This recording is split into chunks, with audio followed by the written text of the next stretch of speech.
Welcome back. Let's talk about Proverbs. Proverbs in the Hebrew Bible is called Mishle Shlomo, meaning the Proverbs of Solomon.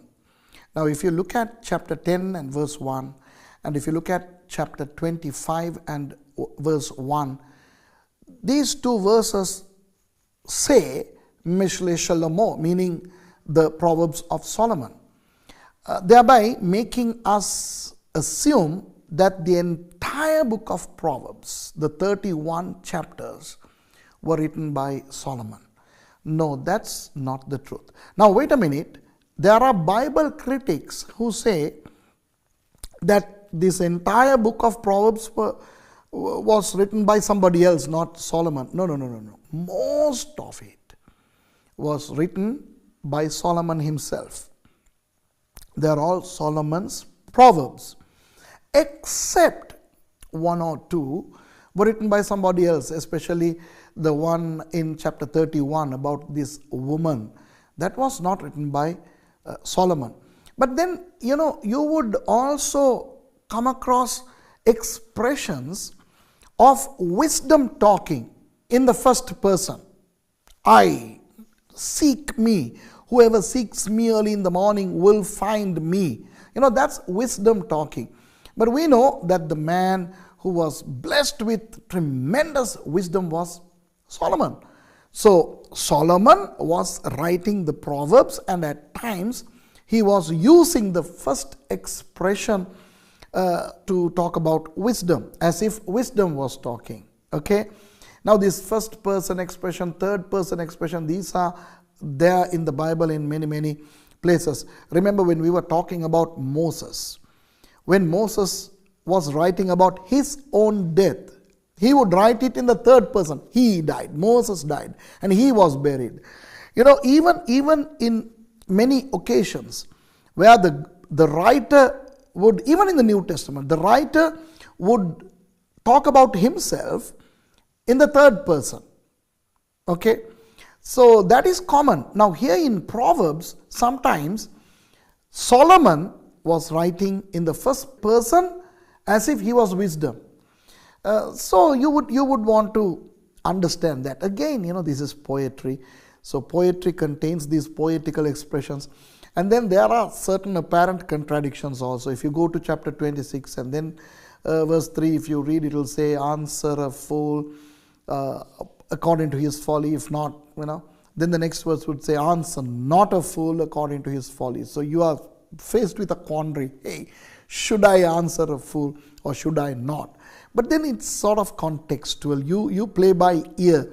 If you deem necessary to respond, then respond. If you don't deem necessary to respond, then don't. So that's the whole idea of Proverbs. Now, many Christians have a habit of reading Proverbs as per the date. Now today is the 5th, so they would read Proverbs chapter 5. Since it has 31 Proverbs, they can even use it in a month that has 31 days. But then it's up to you. There is nothing wrong in reading like that. But then there is no stipulation that you should read like that either. Anyway, so this Mishle Shlomo, the Proverbs of Solomon, read them and be blessed. And it has a lot of advice. Now, what are the Proverbs? I would say advice. These nitty-bitty advices. And most of these verses are not interconnected. Now, let me draw a very important distinction between the Psalms and the Proverbs. Okay. Now, when you read Psalms, those verses are usually interconnected. Sometimes a previous verse would be repeated in a following verse in a different way, but it will be saying the same thing.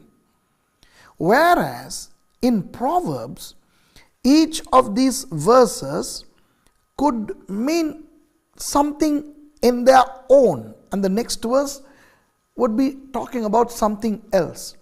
So unlike many other passages where you have to worry too much about the context, to read verses that are preceding the verses and proceeding the verses. In Proverbs, you may not necessarily want to do that.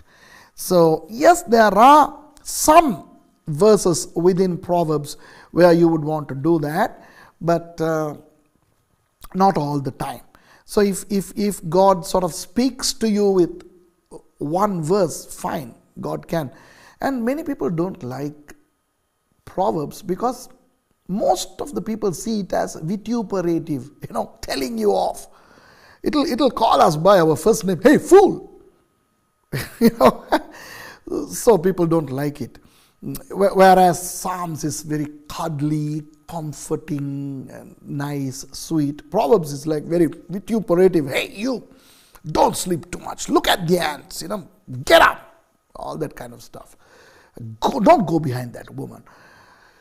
But we need Proverbs also, because that is one way in which God gives us advices. What we should do and what we should not do.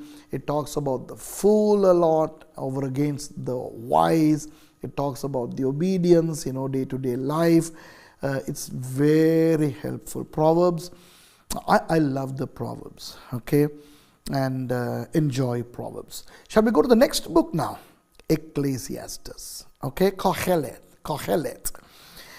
What is Kohelet? Kohelet is actually the guy who assembles people. Hey, come, gather, I got something to say.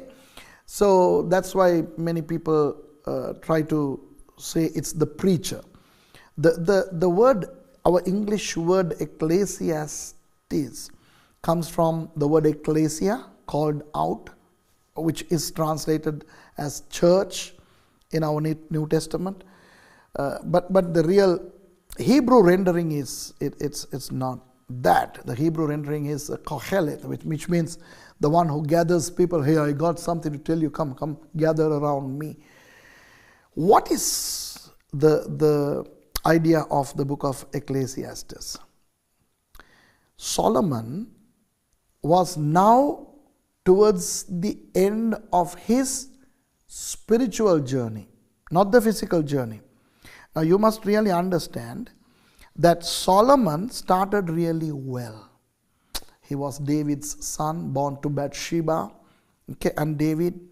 And then Solomon ascended the throne, and he was very godly when he did that.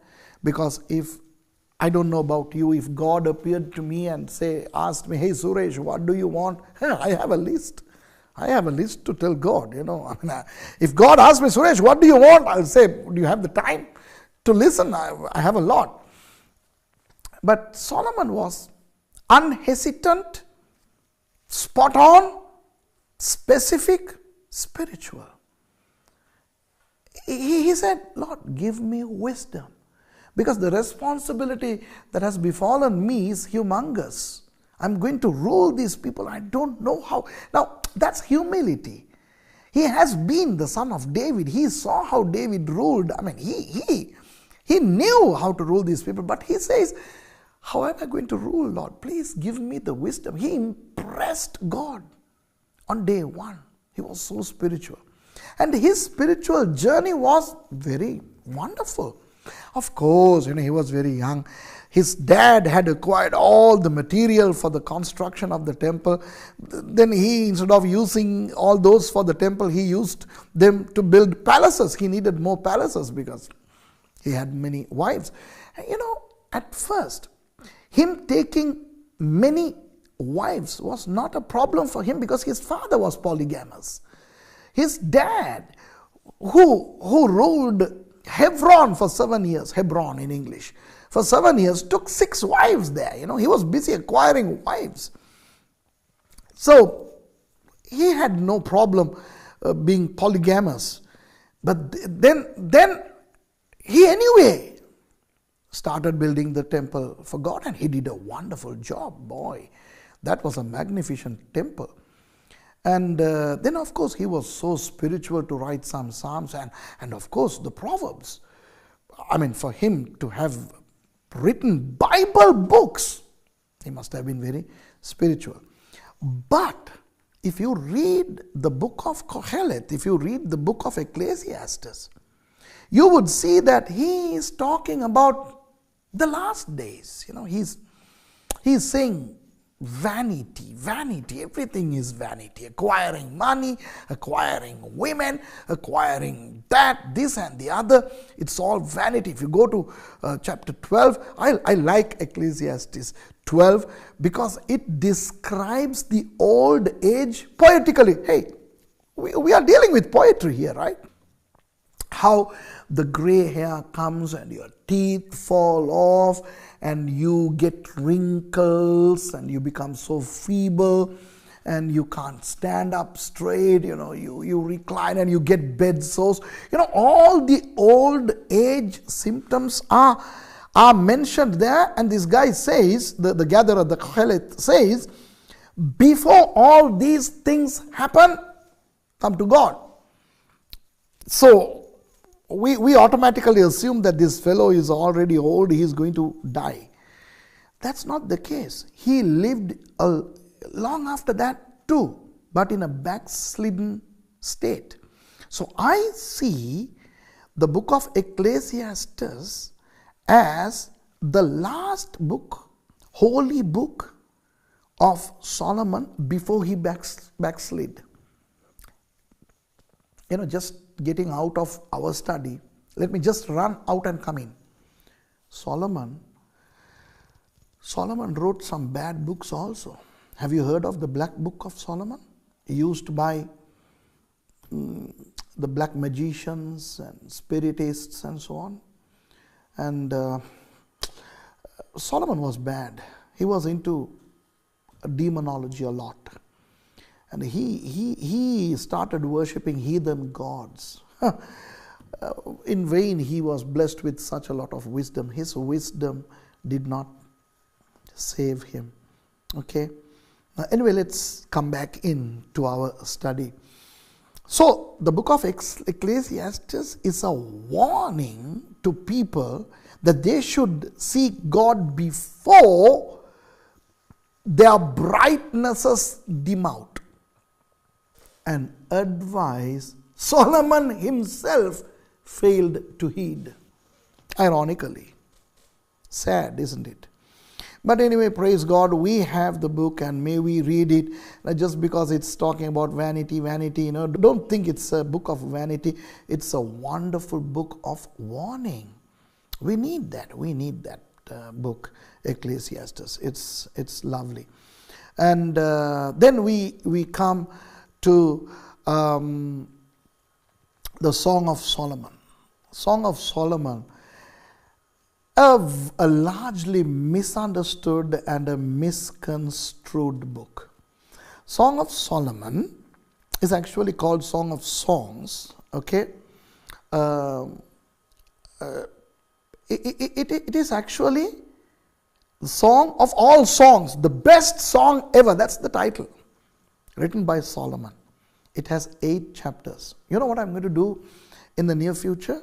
I'm going to do a verse by verse teaching on the Song of Solomon in Tamil separate and in Sinhala separate. Maybe I'll try to do it in English also, if it is going to be a blessing to you all. And I'll tell you something. The book of Song of Solomon is such a spiritual book. It contains everything from Genesis to Revelation. Not many people know that. Many people misconstrue the Song of Solomon to a sexual book. And today we are living in a world where sex is sort of semi-negative. On the contrary, sex was created the best. Hey, you know what? I'm just remembering something from the top of my head. God created man, and then God created woman. And what did God speak to them first? Now, when you speak to somebody, first you'll say hi or hello. I mean, God should have created Adam, and when he wakes up, God should have said, hey, I'm God, I created you, how are you? And but the very first thing God spoke to man was increase and multiply. And then conquer and be blessed. You know what I mean? So the very first thing, according to the Bible, according to Genesis, that God spoke to man and woman was increase and multiply. How do you increase and multiply? Without sex. So God was saying, hey, have sex. Get out there and have intercourse. So that was how beautiful sex was. And that's why the devil hates sex. It's not that he doesn't like sex. He hates sex. So what has he done? He had removed the beauty of sex. And he has replaced it with horrible, evil things. Sex has become, it has taken a lot of phases, PHASES phases. What is homosexuality? I mean, you are never born a homosexual. Okay, God doesn't create homosexuals. That's a sin, that's from the devil. You need healing, you need deliverance from that.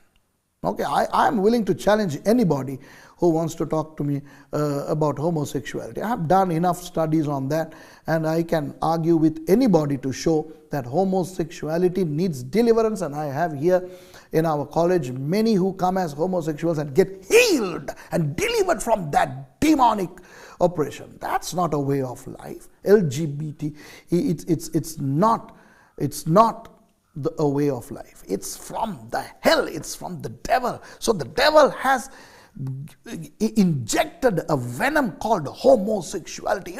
A man is attracted to a man. A woman is attracted to a woman. That's not how God created. Then bestiality sex. Man is attracted to animals. Come on. I mean, that's horrible, isn't it? People having intercourse with animals, and in some countries it is becoming a law that you can marry an animal.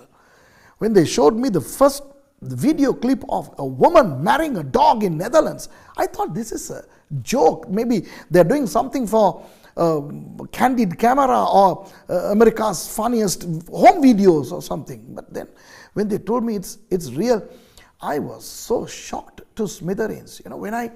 When my wife and I first went to Augusta, Georgia, when we were in Augusta, Georgia in 1993, we saw the first wedding of two men, a man marrying a man. And I was like, is this a joke? Is this real? And then when I was told it's real, a man is getting married to a man, I was like, where is this world going to? But today, this is legal in many countries, and it's a way of life, no problem. Lesbianism, gay, the wonderful, beautiful English word called gay, which talked about the aesthetic beauty, is now a word to denote homosexuality. Crazy. And now, bestiality sex. People marrying animals.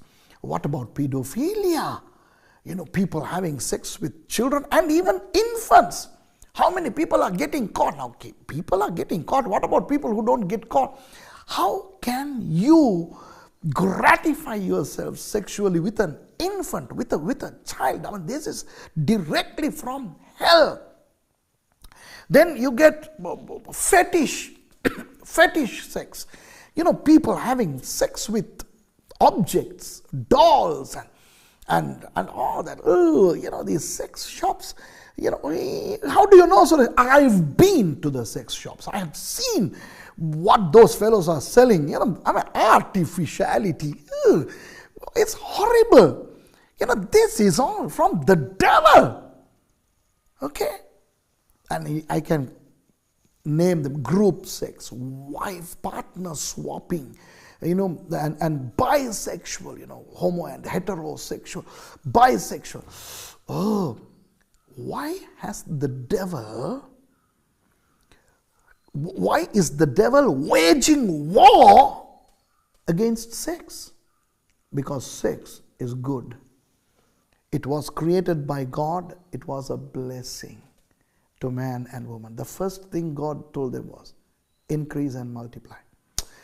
I came from a Hindu religion, 330 million gods. Not one of those gods called their believers my spouse, my wife, my bride. What does Jesus do? Jesus came and died for you and I. By his death, his shedding of his blood, he purchased us to be what? To be his bride. So, bridegroom and bride, there is the element of sex, at least in the tone of it. It has sex. Even if there is no real physical intercourse, the idea of sex is there. He is the male, he is the bridegroom, and we are the bride, we are the spiritual female. So, if sex is bad, would he use that analogy? Revelation 19, the wedding supper of the Lamb of Jesus with his church. Okay, parable of the 10 virgins. You see, sex is not at all bad. It's wonderful. And therefore, Song of Solomon is based on this wonderful, beautiful blessing called sex. Okay? And the bridegroom there is Solomon. And the girl, the female, is called in our English Bible the Shulamite. Shulamite. Hey, you know what Shulamite is?